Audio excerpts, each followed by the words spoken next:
নির্বেদ Lahiri, the father of self destruction. কথা নিয়ে খেলতে ভালোবাসেন? কেন?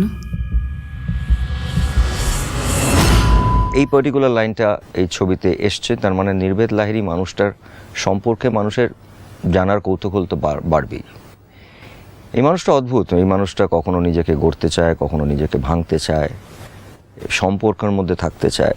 আমার কাছে মনে হয়েছিল এই চরিত্রটা একটা অদ্ভুত চরিত্র, যে চরিত্রটাকে সাধারণতভাবে আমরা খুব একটা দেখি না।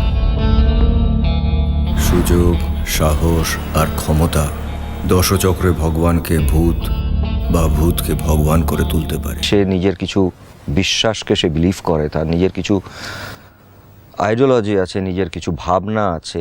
মানুষটা লেখেন, উপন্যাস লেখেন, যথেষ্ট পপুলার, সব বয়সী মানুষদের কাছে পপুলার।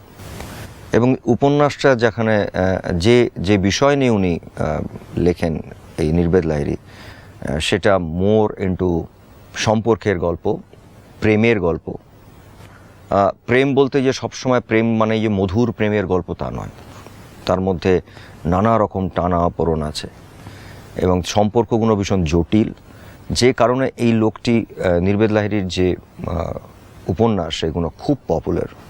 এবং এই নির্বেদ লাহিড়ীকে নিয়ে এই সমাজে একটি চর্চাও আছে যে এই ধরনের বোল্ড সাবজেক্ট লেখেন, এরকম ধরনের সম্পর্কগুলোকে অদ্ভুতভাবে তার লেখার মধ্যে বার করে আনেন। লোকে যেটা বলে আমি সেটা করি না, সৃজিতাকে আমি আর ঠকাতে পারছি না।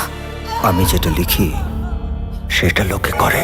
এই মানুষটাও সেইভাবে ঠিক নিজের জায়গা থেকে দাঁড়িয়ে সম্পর্ককে অদ্ভুত চোখে দেখেন, সম্পর্কগুলোকে অদ্ভুতভাবে দেখার চেষ্টা করেন। সেগুলোকে তিনি তার নিজের ব্যক্তিগত জীবনেও কোথাও কোথাও তার সেই উপন্যাস এবং ব্যক্তিগত জীবন এই দুটোকে কোথাও কোথাও মিলে যায়। এই নির্বেদ লাহিড়ী অদ্ভুত। আমাদের এই ছবিতে, ক্ষত ছবিতে দুটো বয়স আছে।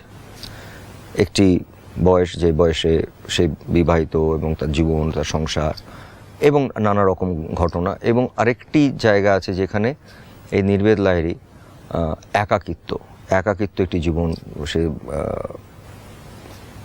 থাকে, সে এবং এই সমাজের বাইরে অনেকটা একা।